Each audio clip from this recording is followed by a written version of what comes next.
Good morning बच्चों। Last lecture में हमने स्टार्ट किया था पद्धतियों का रूपांतरण।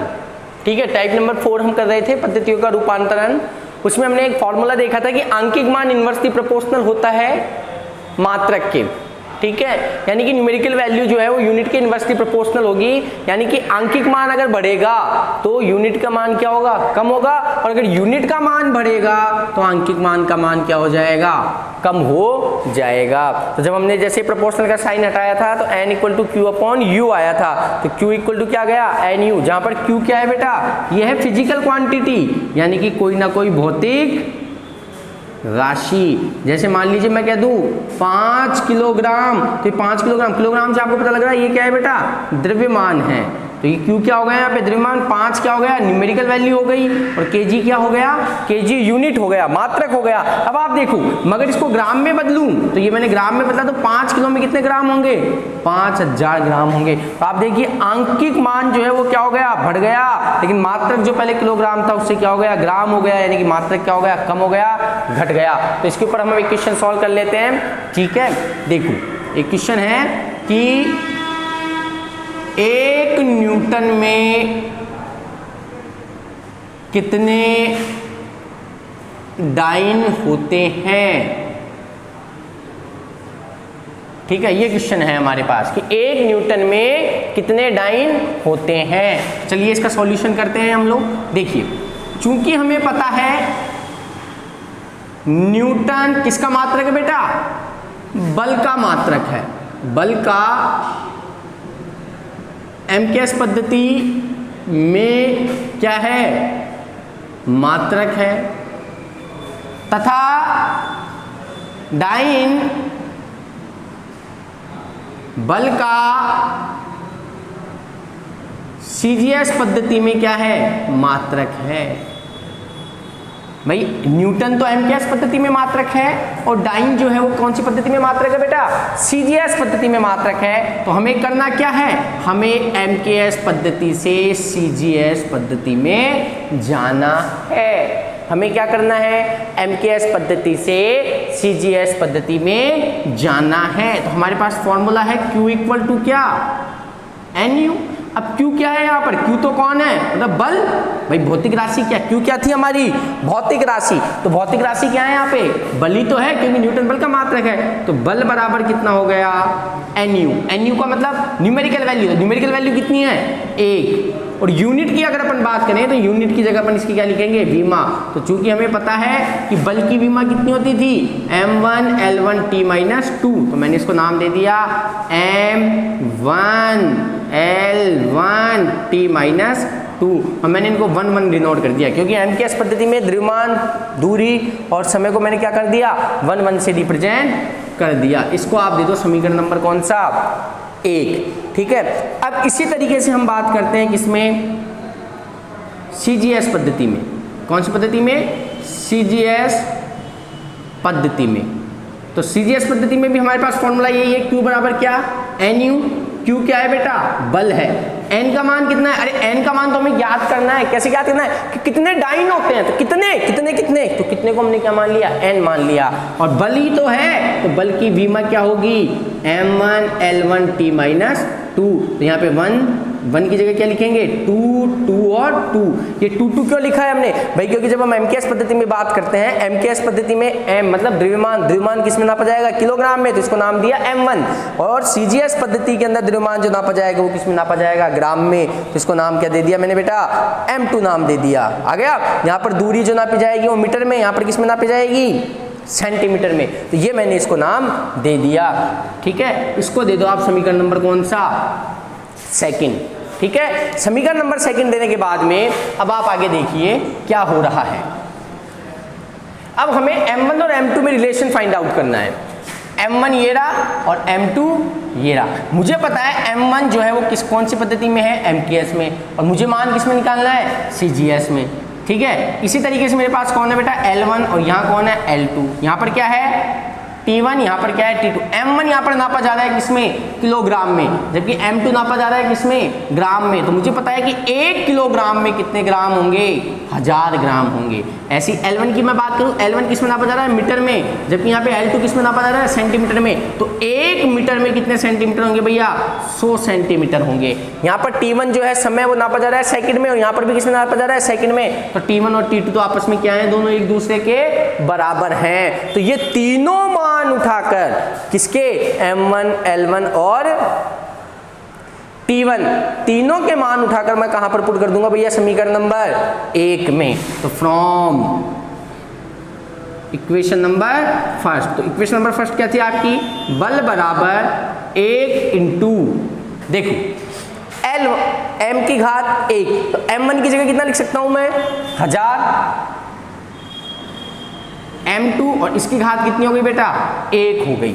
फिर आ रहा है L1 की घात 1, L1 की जगह क्या लिख सकता हूं मैं, 100 L2, तो 100 L2 मैंने लिख दिया। T1 और T2 दोनों क्या है, आपस में बराबर हैं, तो T1 की घात -2 की जगह मैं क्या लिख सकता हूं, T2 की घात -2। इसको आप दे दो समीकरण नंबर कौन सा, 3। अब देखो समीकरण 2 भी बल है और समीकरण नंबर 3 भी क्या है, बल है। तो from equation number second and equation number third we get, समीकरण 2 और 3 से हम प्राप्त करते हैं, क्या प्राप्त करते हैं, देखो ये भी बल है और ये भी बल है, तो दोनों बराबर है, तो ये दोनों भी क्या होंगे बेटा, आपस में बराबर होंगे। तो मतलब 1000 M2 100 L2 और T2 की पावर कितनी, -2, ये बराबर होगा किसके, समीकरण नंबर 2 के। तो समीकरण नंबर 2 क्या है बेटा, n गुणा M2 की घात 1, L2 की घात 1, T2 की घात कितनी, -2।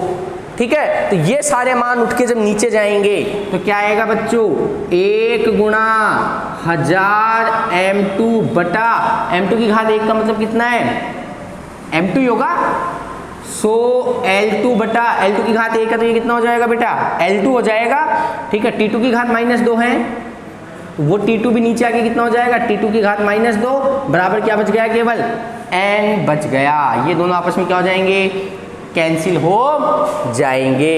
ठीक है, अब मेरे पास क्या बचा, देखो 1000 और 2 100, ठीक है, गुणा करेंगे तो 1 2 3 4 5, यानी कि 10 की घात कितनी है, 5, जिसको किससे गुणा करना है, 1 से, तो क्या आएगा n, तो n बराबर कितना आ गया, 10 की घात 5। अच्छा, ये सारे मान किस में थे, M2 में थे, और M2 वगैरह ये सब किस में थे, CGS में। तो ये CGS के अंदर मान आ गया हमारा, मतलब हमने MKS M1 को किस में बदल दिया, CGS में बदल दिया। तो n बराबर 10 की घात 5, क्या, अरे डाइन, CGS में बल का मात्रक क्या है, डाइन। तो ये इसका आंसर आ गया। मतलब अगर कोई पूछ ले कि 1 न्यूटन में कितने डाइन होते हैं, तो आप बता दोगे कि सर 1 न्यूटन में 10 की घात 5 डाइन, क्योंकि 1 न्यूटन लिया था ना हमने, तो 1 न्यूटन में 10 की घात 5 क्या होते हैं, डाइन होते हैं। आपको बिल्कुल याद रखना है, 1 न्यूटन बराबर 10 की घात 5 डाइन होते हैं। तो एक क्वेश्चन हमने ये वाला सॉल्व कर लिया, इस टाइप नंबर 4 का। एक और न्यूमेरिकल हम इसका सॉल्व कर लेते हैं इसी तरीके का। आप देखिए कि जैसे मान लीजिए हम कहें, क्वेश्चन मान लीजिए हमने लिख लिया, 1 जूल में कितने अर्घ होते हैं। तो देखो ये प्रश्न हमारे सामने है, 1 जूल में कितने अर्घ होते हैं, तो इसको सॉल्व करते हैं। चूंकि जूल MKS पद्धति में किसका मात्रक है भैया, कार्य का मात्रक है, कार्य या ऊर्जा जो भी अपन लेना चाहें। ठीक है भाई, हमें पता है जूल जो है MKS पद्धति में किसका मात्रक है, कार्य का मात्रक है, जबकि अर्घ जो है, ठीक है, ये किसमें बेटा, CGS पद्धति में किसका मात्रक है, कार्य का मात्रक है। ठीक है, तो हम बात करते हैं पहले कौन सी पद्धति की, MKS पद्धति की। मेरे पास फॉर्मूला क्या है भाई, मेरे पास फॉर्मूला है Q बराबर कितना, NU। Q का मतलब भौतिक राशि, और भौतिक राशि क्या है यहाँ पर, कार्य है। तो यानी कि Q की जगह क्या लिख सकता हूं मैं, कार्य बराबर N का मान कितना है 1 और जूल। ठीक है, क्योंकि जूल तो MKS पद्धति में, तो इसलिए मैं MKS, अब यूनिट लेना है तो यूनिट का मतलब हमें क्या करना है, इसकी कार्य की विमा लिखनी है। तो कार्य बराबर क्या होता था, बल गुणा विस्थापन। बल की विमा कितनी होती थी, m1L1T-2 गुणा विस्थापन करेंगे तो कितना आ जाएगा, L2 आ जाएगा। और ये 1 1 1 करेंगे इसको समीकरण नंबर किसमें, 1 में। आपको पता है 1 1 क्यों किया, क्योंकि द्रव्यमान MKS पद्धति में किलोग्राम में नापा जाएगा और दूरी जो है वो मीटर में नापी जाएगी, तो इसलिए मैंने इनको 1 1 नाम दे दिया। अब मैं बात करता हूँ कौन सी पद्धति में बेटा, CGS पद्धति में। CGS पद्धति में मेरे पास फॉर्मूला क्या है, Q बराबर NU। Q कौन है भाई, कार्य है। Q बराबर क्या है, कार्य। लेकिन कितने हैं ये मुझे पता नहीं है, तो मैंने इसको N का N ही रख दिया। अब है तो कार्य ही, तो यहाँ पे यूनिट तो कार्य की आएगी। कार्य की विमा क्या होती है, m1L2T-2। लेकिन इनको मैं क्या नाम दूंगा, 2 नाम दूंगा। क्यों, क्योंकि भैया CGS पद्धति में जो द्रव्यमान है वो किस में नापा जाएगा, ग्राम में, जबकि MKS पद्धति में द्रव्यमान किस में नापा जा रहा था, किलोग्राम में नापा जा रहा था। तो ये मैंने कर दिया। अब मुझे क्या करना है वापस से कि M1 और M2 के बीच में क्या फाइंड आउट करना है, रिलेशन फाइंड आउट करना है। तो आप देखिए MKS पद्धति में इधर लिखूंगा और इधर लिखूंगा मैं क्या, CGS पद्धति। MKS में कौन कौन है मेरे पास, M1 है, L1 है और T1 है। जबकि CGS में क्या क्या है बेटा, M2 है, L2 है और T2 है। MKS पद्धति में द्रव्यमान जो है वो नापा जाता है किसमें, किलोग्राम में। तो 1 किलोग्राम का मतलब 1000 ग्राम। CGS में दूरी जो नापी जाएगी वो नापी जाएगी मीटर में, तो 1 मीटर का मतलब 100 सेंटीमीटर। और समय किस में नापा जा रहा है, इसमें भी सेकंड में नापा जा रहा है, और CGS में भी किस में नापा जा रहा है बेटा, सेकंड में। तो ये रिलेशन आ गया। ये तीनों मान उठाकर किस में रख दूंगा मैं, समीकरण नंबर 1 में रख दूंगा। तो क्या करेंगे, वापस वही फॉर्मेट है, बिल्कुल उसी तरीके से हम क्वेश्चन को सॉल्व कर रहे हैं। From equation number first we get हमें क्या प्राप्त होता है, देखो बेटा समीकरण नंबर 1 क्या है, समीकरण नंबर 1 आपका कहता है कार्य बराबर 1 गुणा, अब देखो आप m1 की जगह कितना लिखूंगा मैं 1000, m2 और m1 की घात कितनी है 1 है, तो मैं m1 की जगह क्या लिखने वाला हूँ 1000, m2 लिखने वाला हूँ 1000, m2 की घात कितनी 1, अरे 1000 m2 की पावर कितनी है भैया 1 आएगी, ठीक है। अब आगे बढ़ो, आगे कौन है भाई, आगे है L1 और उसकी घात कितनी है 2, लेकिन L1 को क्या लिख सकता हूँ मैं 100 L2, तो ये मैंने लिख दिया कितना 100 L2 और इसकी घात कितनी है आप देखो ध्यान से, L1 की घात 2 थी तो मैंने L1 की घात 2 कर दी। फिर आता है T1 किसके बराबर है, T1 T2 के बराबर है और इसकी घात कितनी है -2, इसको दे दो समीकरण नंबर कौन सा 3। फिर वापस वही वाली चीज कि समीकरण 2 भी कार्य है, समीकरण नंबर 3 भी क्या है कार्य है, तो ये दोनों मान भी आपस में क्या होंगे बराबर होंगे।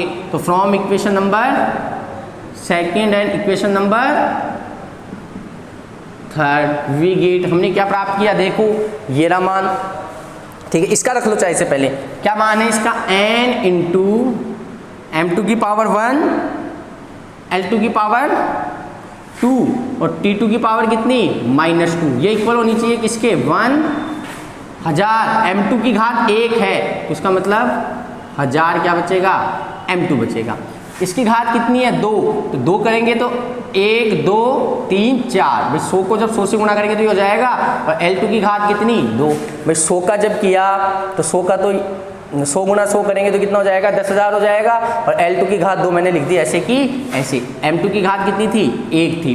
फिर कितना आ रहा है T2 की घात -2 ऐसे कैसे है, तो T2 की घात -2 ऐसे कैसे है, इस वाली चीज़ को वहाँ पर क्या करेंगे नीचे ले जाएंगे, तो n बराबर कितना बचेगा 1 इंटू 1000 m2 अपॉन m2 की घात 1 भी कितनी होगी 1 ही होगी, L2 कितना है 1 2 3 4 10,000 L2 का स्क्वायर डिवाइडेड बाय यहाँ पर से भी क्या आ रहा है L2 का स्क्वायर आ रहा है, यहाँ पर क्या आ रहा है बेटा T2 की घात -2 और यहाँ से ये वाली चीज़ जो नीचे जाएगी तो ये कितनी हो जाएगी T2 की घात -2, आपस में काट दो पीट दो, ठीक है। क्या बच गया मेरे पास भाई n बराबर क्या 1 2 3 4 5 6 7 जीरो है तो 10 की घात 7, यानी कि ये आपने अच्छा ये किस में सॉल्व किया है आपने M2 में सॉल्व किया है। M2 किस में होता है भाई, M2 होता है आपका किस में, M2 किस में था आपका देखो CGS में, यानी CGS में आ गया और CGS में मात्रक क्या है कार्य का अर्घ, तो इसका मतलब ये अर्घ आ गया, तो यानी कि 1 जूल जो होता है उसमें कितने अर्घ होते हैं 10 की घात 7 अर्घ होते हैं। इसी तरीके से हमने ये वाला क्वेश्चन और टाइप नंबर 4 जो है वो कंप्लीट कर लिया। इसके आगे का जो है अब टॉपिक वो हम इसके बाद वाली नेक्स्ट क्लास में सॉल्व करेंगे। थैंक यू, धन्यवाद।